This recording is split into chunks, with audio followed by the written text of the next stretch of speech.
Hi, my name is Vera Stepina, and I'm the host of Supermom Summit. And today, my guest is Pamm Larry.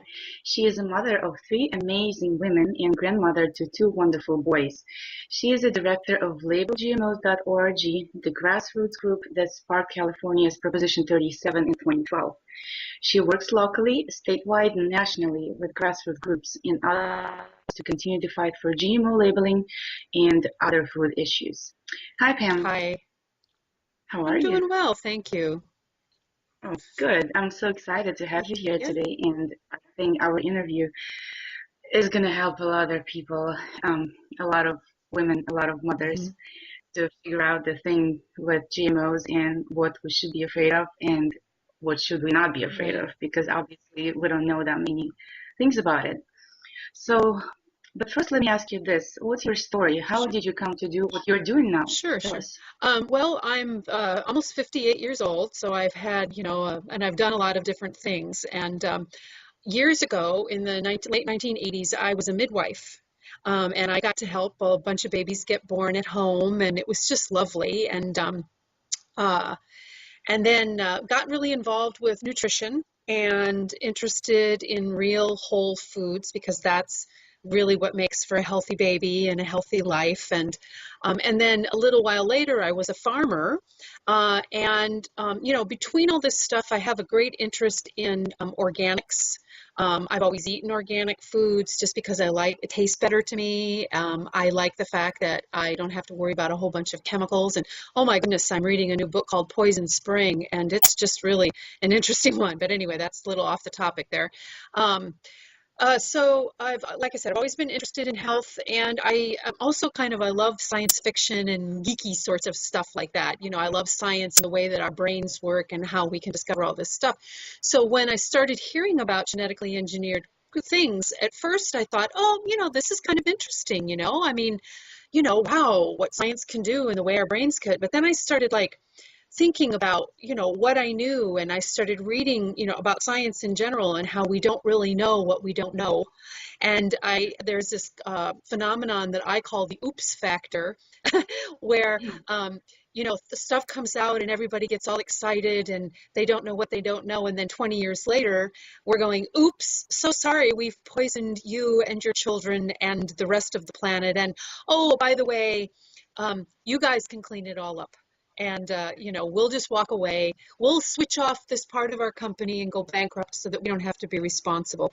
And I started looking at the corporations, the chemical companies, and their histories. How they had been formed, how they had evolved, their track record in their other departments. So for instance, that they were involved in creating chemical warfare, and then have poisoned whole towns and lied about it in court. Just all sorts of stuff. And I really became alarmed, to be honest with you. I became increasingly alarmed. And I call it the rabbit hole. And the more you go down this rabbit hole, and you find that it's such a complicated issue, caught up in huge worldwide forces in the economics and stuff like that. And yeah, it's a pretty interesting thing. I got depressed looking at all of it. And I actually got pretty catatonic and would cry a lot because I felt like I could see the future and I was afraid for everybody and for all of us and for the planet, which doesn't ask for any of this. And then one morning, literally one morning, I woke up on January 20th and, the GMO issue came in. Rah, rah, rah, you're laying there and that we should do a ballot initiative in California. So I went back to Chico. I had been visiting in San Francisco. I went back to Chico and I created a website and I, got organized. I made a plan. I got, started reaching out. And then on March 10th, I started pushing it on Facebook. And then I got in my car and I literally started driving around the state. And I've been kind of, a troubadour, wandering troubadour ever since. It took off slowly at first, and then it gained a lot of momentum. People all over the state came on board. We had like 90 grassroots groups involved. It was really I call it the most difficult and the most magical time of my life. And what happened, though, what was really cool was this issue had been pretty dead in this country. Um, two of the main progressive environmental groups that were working on this, Greenpeace and Friends of the Earth, had actually abandoned this issue in this country because they felt like we were just lost. There was very little going on, but from Prop 37, it sparked people all over the country, so that now we have a labeling law in Connecticut, one in Maine, and one in Vermont. The ones in Connecticut and Maine, they have something called a trigger clause because they're so small. They wanted a little like buddy system, you know. So they require that 5 states and blah, blah, blah. But Vermont has a full-on labeling bill. Washington tried to do a ballot initiative, but it was a bad year to do it because a lot of progressives don't vote in off-election years. And so our voters simply didn't show up. We could have gotten it there, but they just didn't even show up. And now there's a ballot initiative. It's on the ballot in Oregon. We're feeling very optimistic there. They're polling very, very well. And we've learned a lot of lessons between Prop 37 and Washington. And we're very optimistic that we're going to win in Oregon. And then Colorado, love them. They're doing a bootstrap campaign. They're doing all 100% volunteer signature gathering. And we're confident they're going to get on the ballot too. So there's just a lot going on. It's in the news now. People are hearing about it where they didn't even know what it was before. So yeah, so GMOs, yeah, pretty interesting stuff. What are they? What are they? So a lot of times, we in the activist movement get all, because what the opposition tries to do is they try to confuse people. That's their best tool, is to confuse people. So what they'll say is, we've been genetically engineering foods for 2,000 years. We've been genetically modifying them. And, we have. Farmers have been saying, oh, wow, this type of wheat has this sort of thing, and this type of wheat has a different kind of trait. So we're going to plant them close together. And then the polleny things will interact. This is how corn, I guess I should have used corn. Corn is one of the biggest crops that's genetically engineered. Corn started off as more like a grass, and it was through careful, painstaking cross-pollination efforts on farmers for hundreds of years, thousands of years, that we now have the kind of corn that we have. This is a different process entirely. This is done in a laboratory. Mother Nature is not going to run out and combine genes from 2 different species. This is one of the ways in which they genetically engineer. It's called transgenics, where they'll take, for instance, the genes from the corn, and they'll take genes from the bacteria and they'll combine them. So I'll just explain. So the one type of corn is called BT corn. So there's a bacteria called Bacillus thuringiensis, or BT. It lives in the soil and it naturally will kill insects. So what they do is they take that gene sequence out of the bacteria, then they insert it into the gene structure of the corn. So this is happening at a submolecular level, like a genetic level. They use a gene gun, or they use bacteria and virus to insert the new genetic DNA into the corn. And then every cell of the corn then contains this poison.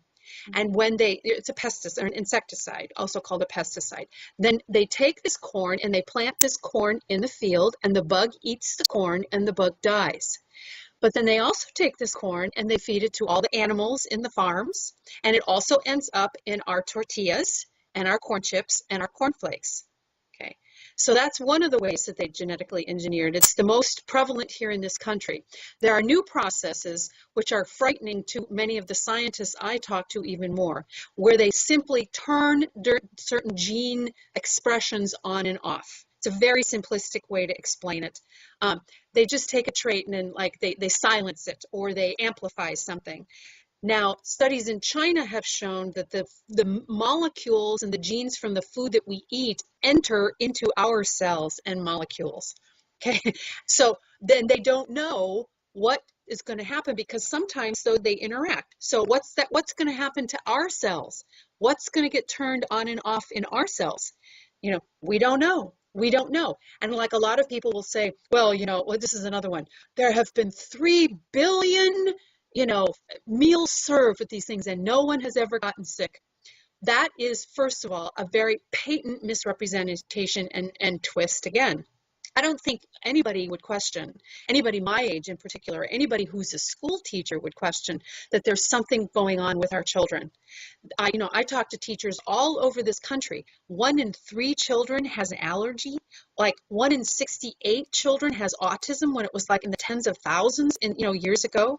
Like, can we say that it's automatically GMOs? Of course not. My personal opinion is probably a soup of different chemicals, and these things add to it by weakening our system. But that's purely speculation on my part. I have to really say that, there's no scientific data to support that, blah, blah, blah. Why is there no scientific data? Because these seeds are patented. And in order for you to be able to do independent research on it, you have to get permission from the seed company to do it. All independent science that's out there that it happens to be able to get some kind of a study going is attacked. I mean, really attacked as, not scientific. There's this wrong, that one, this, all this stuff wrong with it. When in fact, it's just as good a science as any kind of science that the industry puts out there. So I hope that explains what they are. Yeah, it does somewhat. I mean, it's complicated, but you gave it is a good complicated. explanation. So just to clear this out, the cross pollination and genetically modified products, it's not the same thing. We're not asking that everything that's been cross-pollinated be labeled. That's not what we're talking about. We're talking, and if you look at any of the laws, it's what we want labeled is very specifically outlined in those laws. It explains it in scientific terms, the processes we want to see labeled. And it has to do with these genes turning off and on, or the gene gun, or those kind of stuff. So in other words, something that couldn't happen in nature. Okay.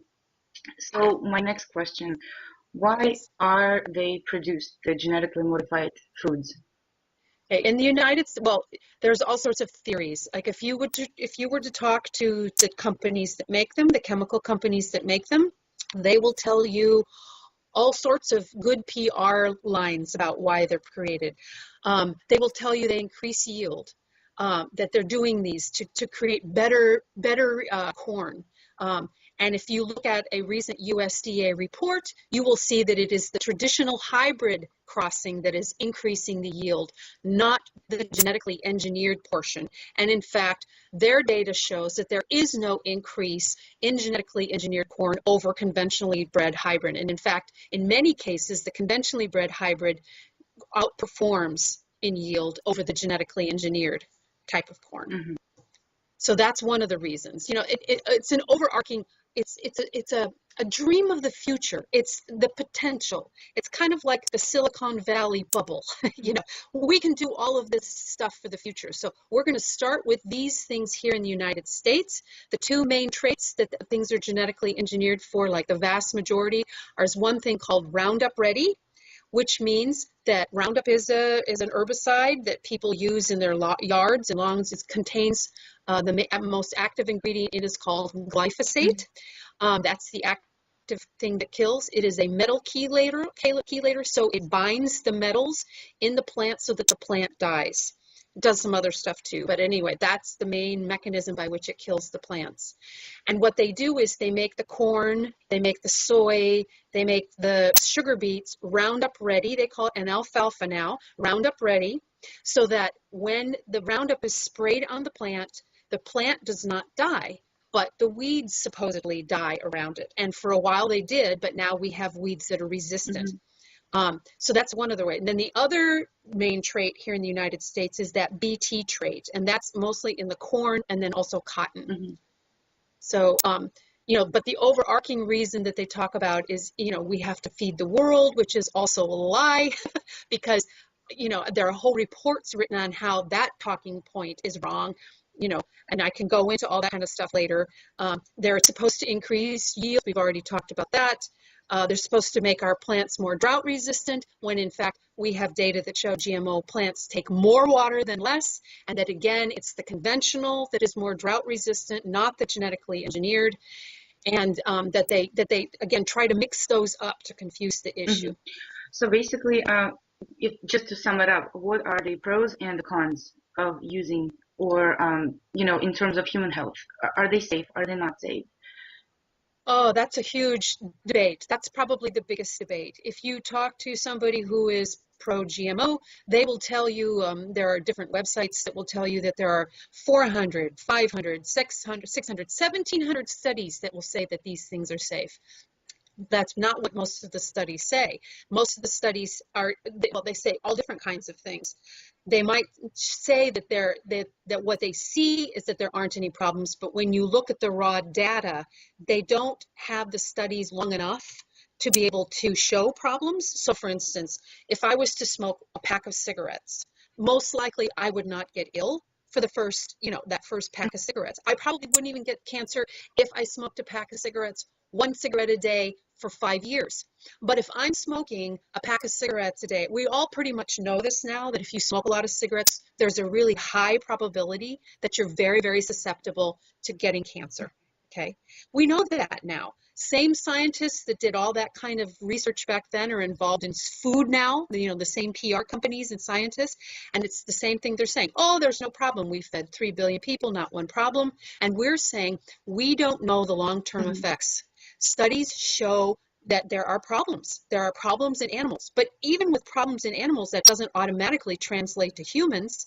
There has not been one long-term study done on humans on these things at all for toxicity results. We are the experiment. So we are being unwittingly involved and without our permission, and we're giving this to our children. We're on the second generation now, giving this to our children, and now those children are having children, and we are seeing the ramifications. We don't know exactly what it is. We can't point directly, but we know something's wrong. Wow. So what are the main issues of concern for human health? The main issues of concern, things that we have things that are pointing to. First is the allergy thing. What happens when you create these things is a new protein is created, okay? And even in nature, if there is a new protein created, it's not imposed on the whole population as part of their main part of their diet. Okay, it's like usually localized. A few people, might have reactions. A few people might even die from it. You know what I mean? Those people are weeded out, and slowly that, we evolve together. What's happening now is we've got this huge shift, and it's on everybody, and a lot of our bodies can't handle it. Like when I was young and when my children were young, people everywhere brought peanut butter and jelly sandwiches to school. You can't even bring them in right now. Are peanuts genetically engineered themselves? No. But we believe that because the FDA's own scientists, before these things came out on the market, said because of how they work with the novel proteins, they will trigger our immune systems, and we could become more allergenic. Okay, the FDA scientists said this, but it was ignored. Another thing is it's called toxicity. So people are noticing, like in animals, that they have liver problems, kidney problems, and all sorts of different, like organ damage. Things are not going on the same way inside a lot of these animals.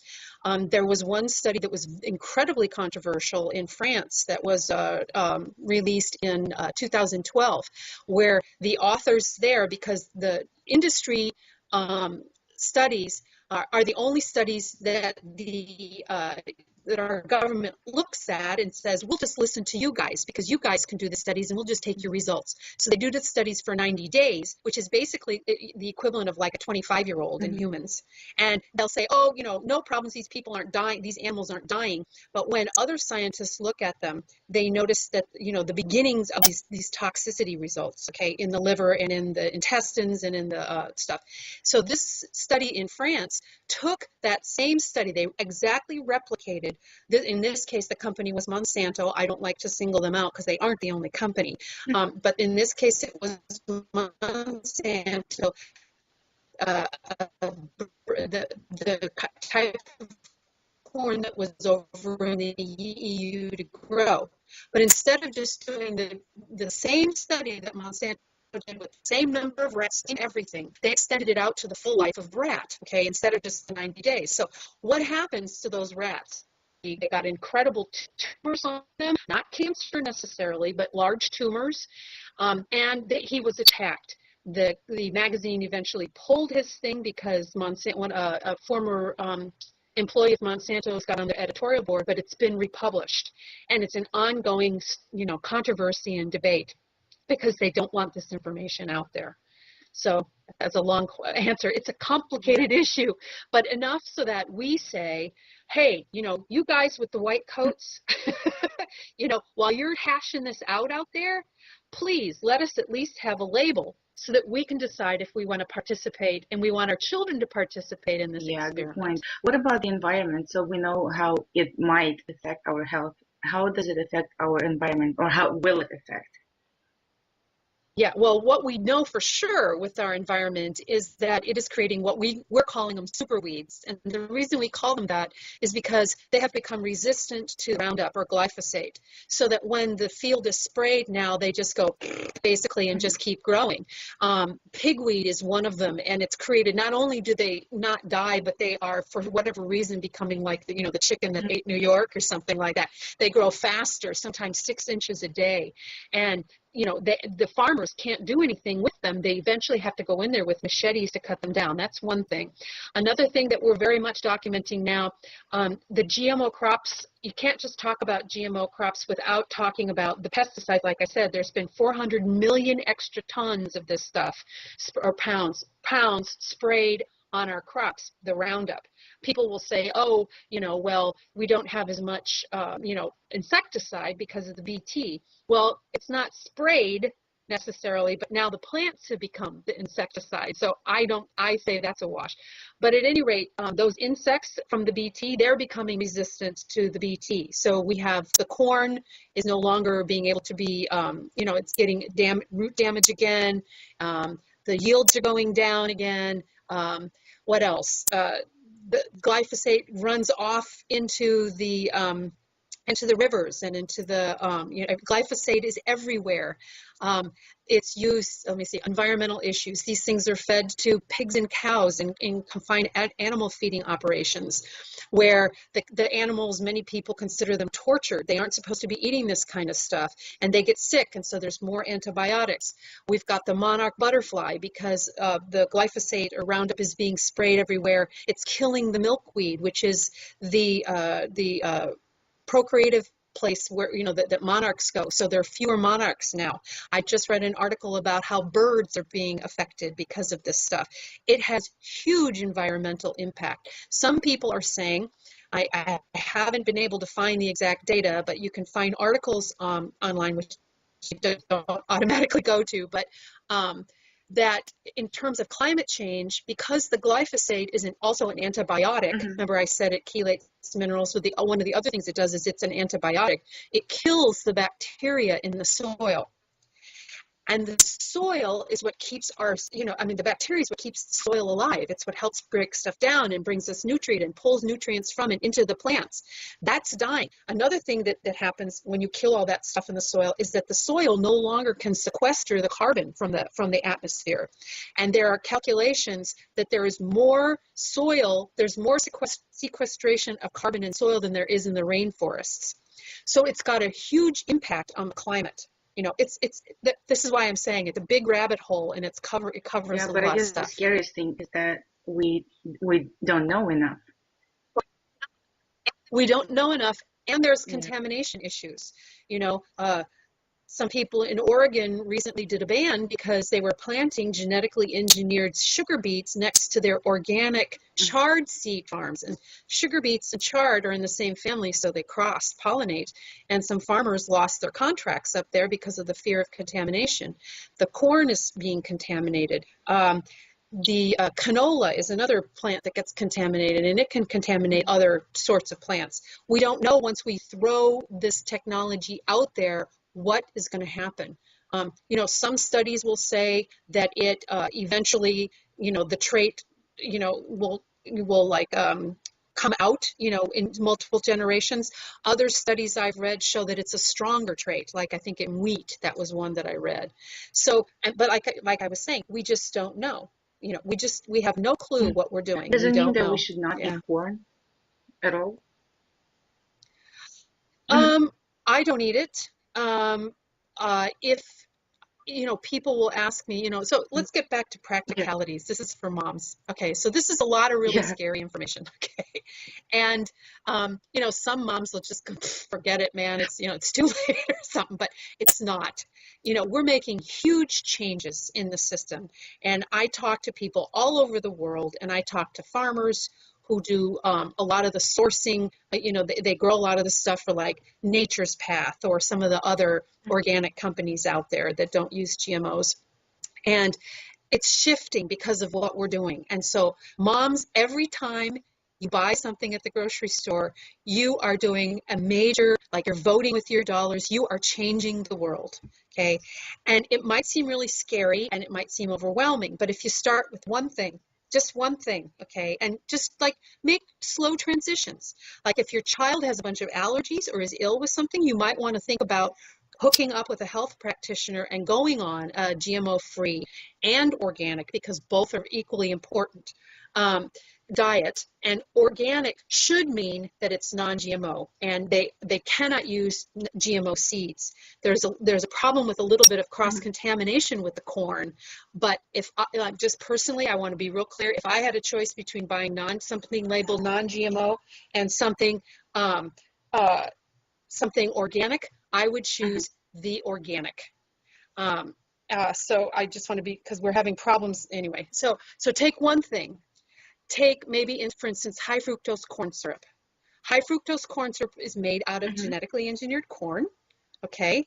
And so if you just pull that out of your diet, you'll be making a huge step. You know, read those labels, or start with the oils. Instead of using canola oil, use safflower oil or sunflower oil, or coconut oil, or, you know, there are all sorts of oils out there. So don't be hard on yourself. Just take little steps.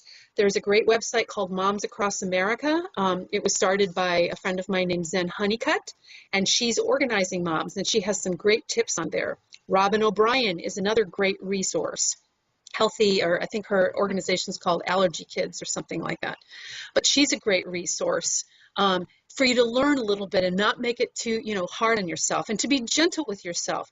You know, things have been hidden from you and they've been intentional and you've been misled. So the more your eyes open, the more you know, the more you can take steps. But until then, it's very difficult to overcome their very expensive, slick PR campaigns. And you think you're buying things that are healthy for your family. You think you're doing wonderful things, and you are. You have the best of intentions, and you're being lied to. So, you know, great that folks are watching you and connecting with you and getting more information. So what can we buy without worrying about GMOs? Sure. So really, the only crops we have to really worry about in this country are corn, soy, canola, sugar beets, so sugar that's not cane sugar, a little bit of zucchini, a little tiny bit of sweet corn. So the corn I'm talking about is usually the field corn that's like for animals and stuff, but now sweet corn is being genetically engineered. There wasn't any in the United States last year, but you can become a very empowered mom by asking your local grocery store if the sweet corn that they have is genetically engineered, or at your farmer's market. You know, that's another place, you know, to talk to people. Another crop that's genetically engineered is alfalfa, which we don't usually eat too much of, unless you're taking alfalfa as a supplement or something. So, okay, what are the papaya from Hawaii? Only the papaya in Hawaii has been genetically engineered to resist a virus over there. And it's devastated a lot of the industry over there, because a lot of, 64 countries around the world label these things. The only major countries that don't are the United States and Canada. Okay, what does that tell us? Anyway, so a lot of our crops are rejected because people don't want these crops. But so papaya from Hawaii, and I always forget one, and it's always a different one that I can't remember. It's corn, cottonseed, papaya. Anyway, those. But if you look at it, like corn, we don't go out and eat a bunch of field corn. It usually comes to us in the form of chips or corn chips. So if you're going to buy corn chips, you would look for USDA certified organic. And there's a non-GMO project. You can look that up. It's like a little symbol. It's blue and green. It's got a little orange butterfly on it. I see them a that lot now. means what?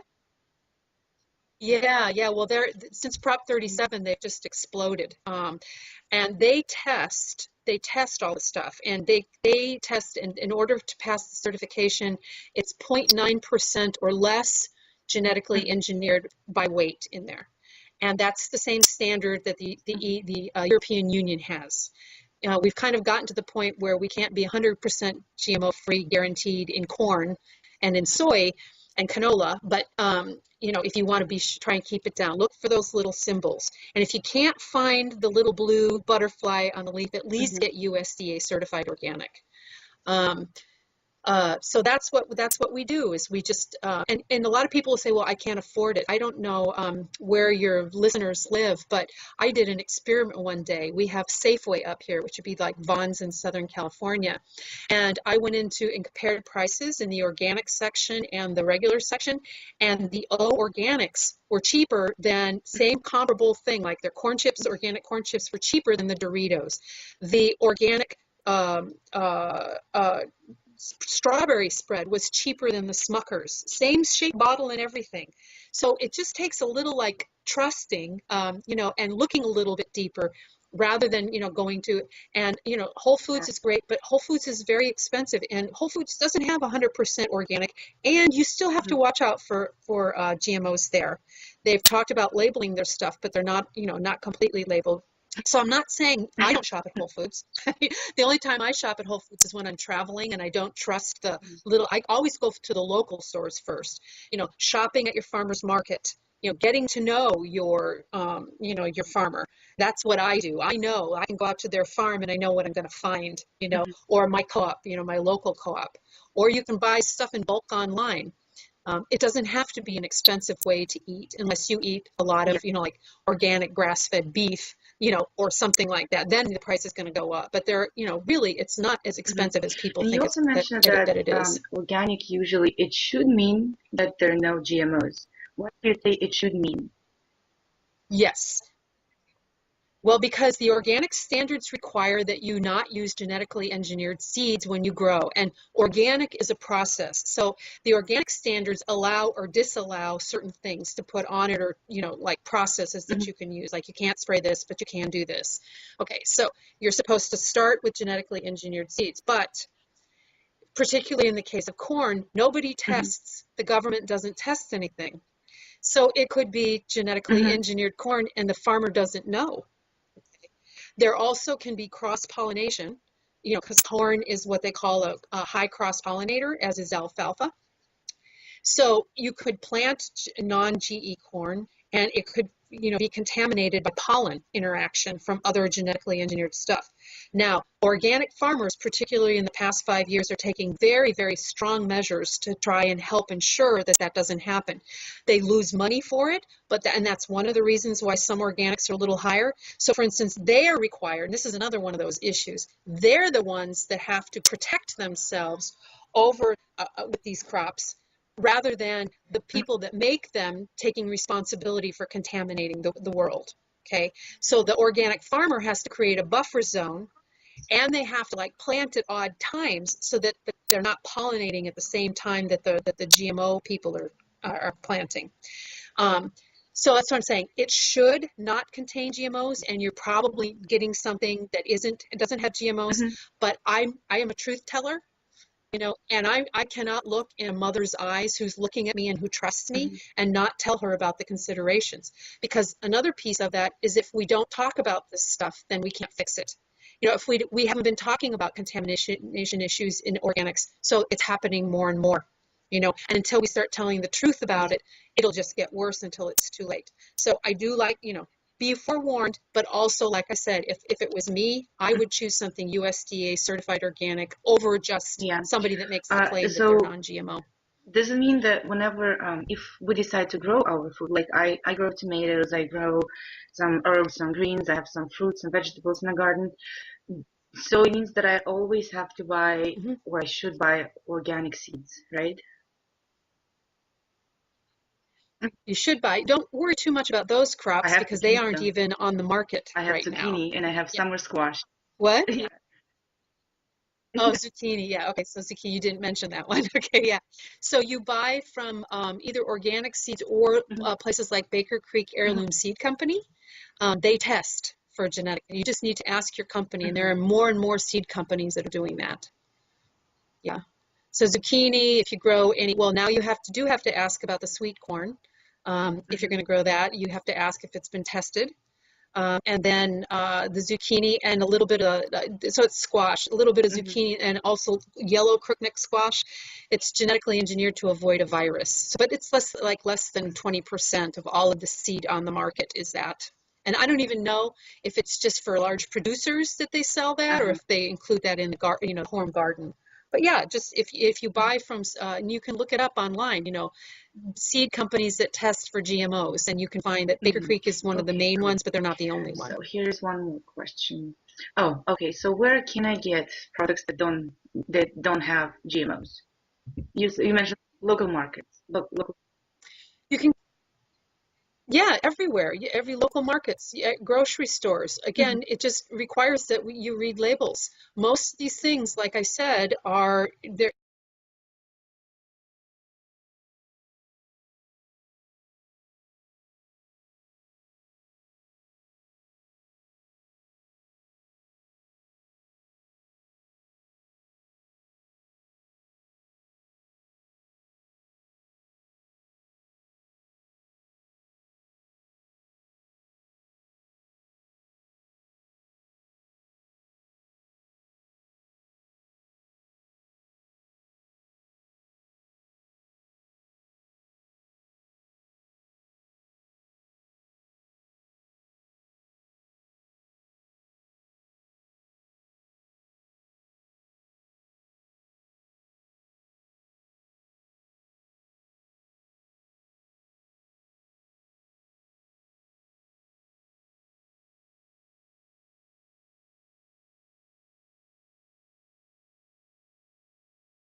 Label and buy fewer processed foods and learn the different uh, brands that you can trust. Hmm. So again, the non-GMO project verification symbol, you look for that, barring that, USDA organic.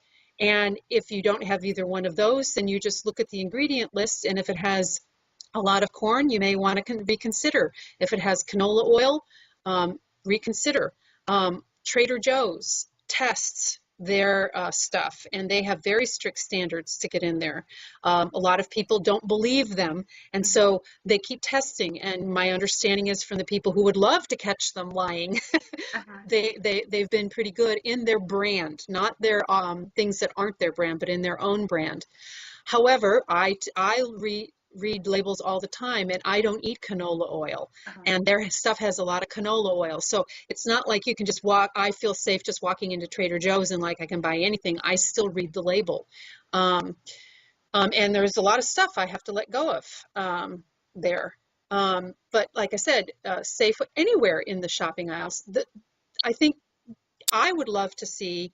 Um, that we go back to having, more meals together. I think that we've come to this place in our culture where we think that a dinner has to, take 15 hours to prepare.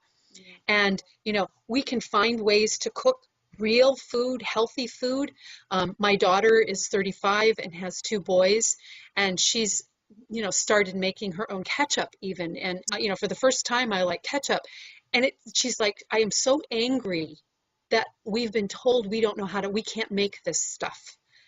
When it's so easy and so simple, and fermented ketchup is good for us, and the stuff you buy in the store is just full of sugar, Yeah, and it isn't so far fermented, from it's not ketchup. live. What? It's so far from ketchup. There are seven or like, I don't know, there are 10 ingredients in a ketchup. Hmm. Seriously. Yeah, and mayonnaise is really easy to make at home too. Yeah. Yeah. Yeah, it's all, and it's not like it takes, but we've lost the art. We've lost the ability to make a lot of this stuff, and grown up, we've come to this place where we think, or the chocolate sauce, Mhm. you know, and it's another thing. It's like you save so much money. There's this thing where people, it's like the whole, it's too expensive to do, and everybody thinks they don't have time. Yeah. And I understand wanting to veg out in front of a TV. I really, really do. Yeah. But it's a choice, and it actually becomes fun. Like the boys get involved. The boys love vegetables. They love fermented foods. They love all this stuff because, and they will shy away from. They don't like fast food. Every so often, because the dad still likes to go out and get his fast food from once in a while, and so the kids like once or twice a year will say they'll like treat them, and the boys don't finish it because it tastes terrible to them because they like real food. Yeah. I have two boys myself, and my older is 4.5. Uh-huh. I'm a huge cook. Like I cook everything from scratch. I make my own yogurt. It's, maybe I Uh-huh. go too far sometimes. But this year we started growing vegetables and we always cook together. Mm-hmm. Like it was surprising for me to see how much involved he was and how much he loved it. Like he would Mm-hmm. always come to me and he's like, Mama, let me help you. Let me help you. Like Mm-hmm. to roll the dough, like we'll make pizza or we'll make pasta sauce. And he really likes doing that. And I think I know, it's and so it's a much great fun. skill. Yeah. Yeah, it's a great skill for them to have and learn, because maybe we can change that. I once read an article or heard some kind of a show or something, I mean, it was on something on the radio, where this woman had written an article about the, home economics and how really a lot of this stuff shifted when we stopped having home ec in the schools. And that a lot of people called in and said that was like their favorite class, and it was the one class that they have used those skills throughout their lives. And yet now we don't even have it anymore, so nobody knows how to cook anything. I know. And it's so simple if you just think about it.